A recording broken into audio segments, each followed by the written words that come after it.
تو یہی تو بدعت ہے. اب آ جائیے مشورے پر. مشورہ کرتے ہیں روزانہ. پہلی بات, حدیث میں روزانہ مشورے کا ذکر ہی نہیں ہے. اللہ کے نبی روزانہ مشورہ کرتے تھے. اللہ کے نبی روزانہ کبھی ایسا نہیں ہم نے دیکھا کبھی کوئی خاص معاملہ ہو مشورہ کر لیا. یہاں روزانہ مشورہ ہوگا. اور بڑے میں افسوس کے ساتھ کہہ رہا ہوں, مشورے غیبت کا اڈا بنے ہوئے ہیں. مشورے غیبت کا اڈا بنے ہوئے ہیں. امام صاحب کیا کر رہے ہیں, مؤذن صاحب کیا کر رہے ہیں, باقاعدہ مشورے میں پلاننگ ہوتی ہے امام کو ہٹانے کی.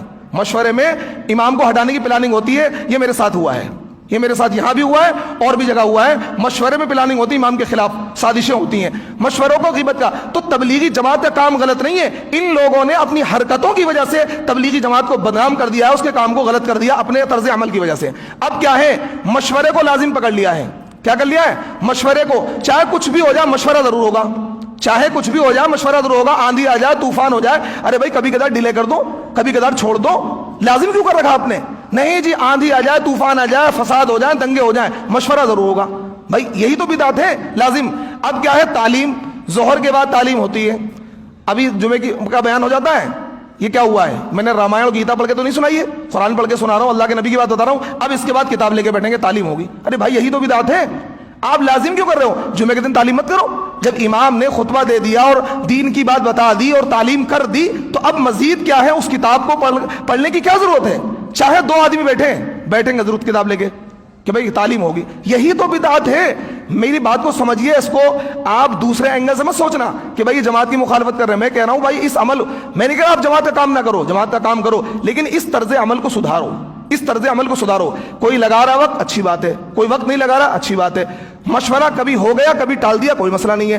اب کیا ہے, اتوار کا جوڑ ہے, ہونا ہی ہونا ہے. آندھی آ جائے, طوفان آ جائے, جوڑ ضرور ہوگا. جوڑ کیا ایک دن بھی ڈیلے نہیں ہو سکتا, چاہے کتنا ہی بڑا مسئلہ ہو.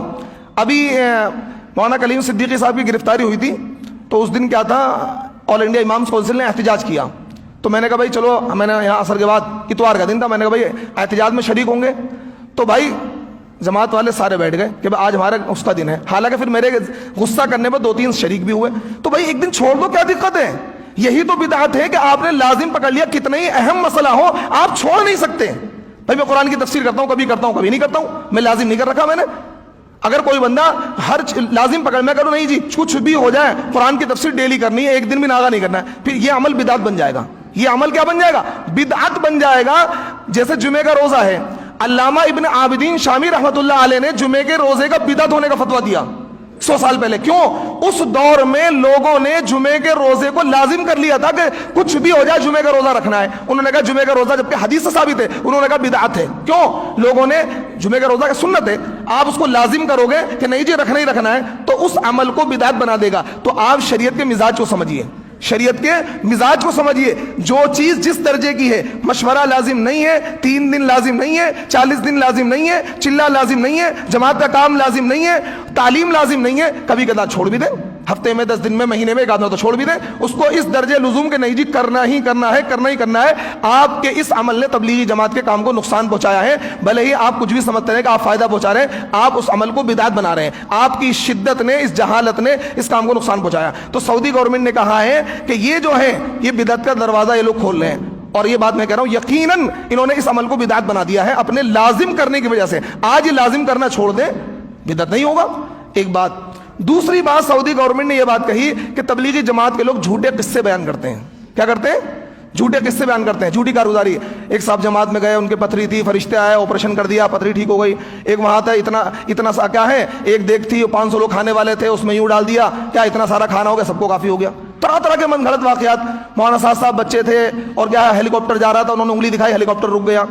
اور ایک کیا ہے, ایک واقعہ اور سناتے ہیں جو میں نے اپنے کانوں سنا ہے کہ ایک مرتبہ کیا ہے, گاڑی سے ایکسیڈنٹ ہو گیا, ایک بندہ مر گیا, پیچھے سے مولانا صاحب کی گاڑی گزر رہی تھی, پولیس والوں نے پکڑ لیا. پکڑنے کے بعد میں مولانا کو گرفتار کر لیا. مولانا نے کہا مردے سے پوچھ لو, مردہ خود ہی بتا دے گا. مردہ زندہ ہو گیا, اس نے کہا کہ میرا ایکسیڈنٹ اس گاڑی سے نہیں ہوا ہے. تو یہ من غلط قصے, جھوٹے قصے بیان کر رہے ہیں. تو یہ بات صحیح ہے کہ یہ سعودی گورنمنٹ نے جھوٹے قصے بیان کرتے ہیں. میرے ساتھ ایک واقعہ پیش آیا, میں وہ ممبر پہ بیٹھا ہوں, جھوٹ نہیں بولوں گا.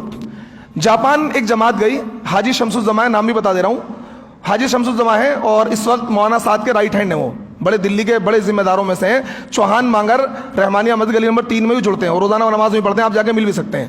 تو عصر کے وہ اپنا فجر میں تفسیر کرتا تھا, مجھے روک لیا انہوں نے کہا مفتی صاحب ایک کارگزاری سنیے, بڑی عجیب کارگزاری. میں نے کیا؟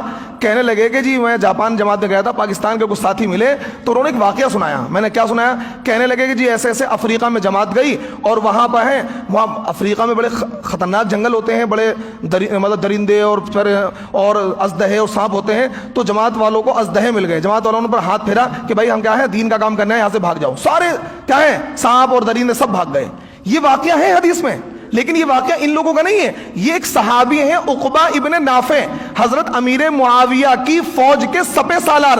انہوں نے پورا لشکر روانہ کیا تھا افریقہ کو فتح کرنے کے لیے. تو افریقہ کے جنگل میں عقبہ ابن نافع کا جب لشکر پہنچا ہے, انہوں نے افریقہ کے جنگل میں خیمے نصب کیے. تو وہاں کے لوکل لوگوں نے کہا کہ جنگل میں مت ٹھہرنا, بہت ہی خطرناک جنگل ہے, شیر شیرنیاں درندے اور چیتے اور ازدہے ہیں, تمہیں کھا جائیں گے. تو انہوں نے کہا کہ ہم اللہ کے نبی کے غلام ہیں, ہمیں کوئی چیز نقصان نہیں پہنچا سکتی ہے. انہوں نے خیمے نصب کیے اور ایک اعلان کیا, ایھا الحشرات والارض. انہوں نے کہا اے چرندوں پرندوں درندوں خونخوار جانوروں, یہ اعلان سن لو, نحن اصحاب رسول اللہ صلی اللہ علیہ وسلم, ہم اللہ کے نبی کے غلام ہیں, اللہ کے نبی کے ساتھی ہیں. اگر کسی نے ہمیں نقصان پہنچانے کی کوشش کی تو ہم اسے قتل کر دیں گے. تاریخ گواہ ہے, تاریخ کے اندر لکھا ہوا ہے. عقبہ ابن نافع کے اس اعلان کے بعد درندے پرندے شیر شیرنیاں چیتے ازدہے سب نے جنگل خالی کر دیا, اور انہوں نے صحابہ نے اور تابعین نے وہاں پڑاؤ ڈالا. تو انہوں نے کیا کیا, یہ واقعہ اپنے اوپر فٹ کر کے کارگزاری میں چلانا شروع کر دیا. تاکہ مقصد کیا ہوتا ہے, مقصد ہو تاکہ جماعت میں زیادہ سے زیادہ لوگ جڑیں. ایک بندہ ایسا تھا کچھ نہیں کرتا تھا, جماعت میں گیا اتنا کاروبار ہو گیا. ارے بھائی کیا ہے, من غلط قصے بیان نہ کریں. ہمارا دین بڑا پاک صاف دین ہے, یہودیوں کی طرح عیسائیوں کی طرح من غلط قصوں پر نہیں چلتا ہے. اللہ کے نبی صلی اللہ علیہ وسلم نے ارشاد فرمایا, لن تضلوا بعدی ان تمسکتم بہما القرآن و سنت رسول, کہ تم میرے بعد ہرگز گمراہ نہیں ہوگے جب تک کہ قرآن کے, سنت کے اور حدیث کے دامن کو مضبوطی سے پکڑے رہو گے.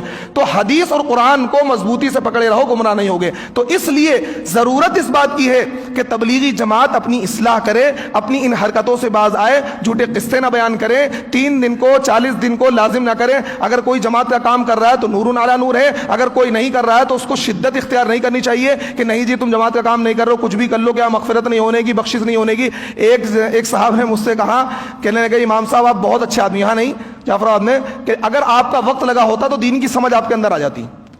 مجھ سے یہ بات کہی, میں نے اس کو جو ڈانٹا اور لتا, میں نے ہاتھ پکڑ کے کمرے سے باہر نکال دیا. میں نے بدتمیز کہیں گا, میں نے ہمیں دین کی سمجھ نہیں ہے, تو نے 40 دن لگا کے ساری دین کی سمجھ تیرے اندر آ گئی, 15 سال میں قرآن حدیث سب پڑھ لیا, ہمیں دین کی سمجھ نہیں آئی. تو معاملات یہ ہیں, ان جہالت کی وجہ سے تبلیغی جماعت کا کام بدنام ہو رہا ہے, اور کیا ہے اکابرین کی قائم کردہ جماعت کا نقصان ہو رہا ہے. اور آج جو خدمت تبلیغی جماعت نے 80 سال میں کی تھی, ان 20 سالوں میں سارا بیڑا غرق ہو گیا, سارا معاملہ غلط ہو گیا. اور دوسرا کام, جھوٹی حدیثیں بیان کرتے ہیں. دین کی تھوڑی بہت غور و فکر کرنا 60 یا 70 سال کی نفلی عبادت سے افضل ہے, کوئی حدیث نہیں ہے. سن لو کوئی حدیث نہیں ہے.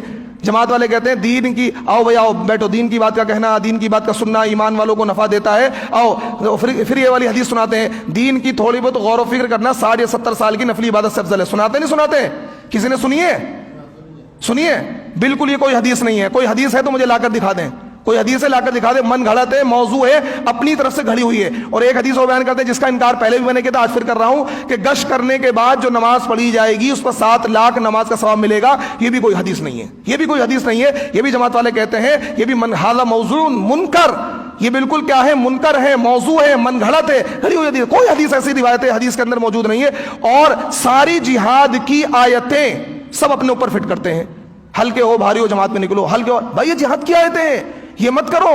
یہ بات یاد رکھو, میں تمہارا مخلص دوست ہوں. جماعت والوں سن لو, بھلے تم مخالف سمجھو, میں تمہارا مخلص دوست ہوں, تمہاری اصلاح کر رہا ہوں. کوئی امام تمہاری اصلاح نہیں کرے, اسے پتا میری امامت چھن جائے گی, میرا بوریا بستر گول ہو جائے گا. مجھے اس بات کی کوئی پرواہ نہیں ہے, کوئی پرواہ نہیں. میں صرف تمہارا, کیونکہ تمہاری غلط باتوں جو تمہیں ٹوک رہا ہے وہ تمہارا مخلص دوست ہے. اللہ کے نبی صلی اللہ علیہ وسلم نے ارشاد فرمایا, من فسر برائے القرآن فلیتبوأ مقعدہ من النار, کہ جو رائے سے تفسیر کرے گا اپنا ٹھکانہ جہنم میں بنا لے. اللہ کے نبی نے ارشاد فرمایا, من کذب علی متعمدا فلیتبوأ مقعدہ من النار, کہ جو اللہ کے نبی کی طرف جھوٹی نسبت کرے گا, جھوٹی حدیث بیان کرے گا, اپنا ٹھکانہ جہنم میں بنا لے. یہ 2 چیزیں اپنے ذہن میں رکھیں, اور کسی بھی بات کو بیان کرنے سے پہلے بہت محتاط رہیں, اور اس کو پہلے علماء سے تصدیق کر کے پھر بیان کریں. انشاءاللہ آپ اصول کی روشنی میں کام کیجئے.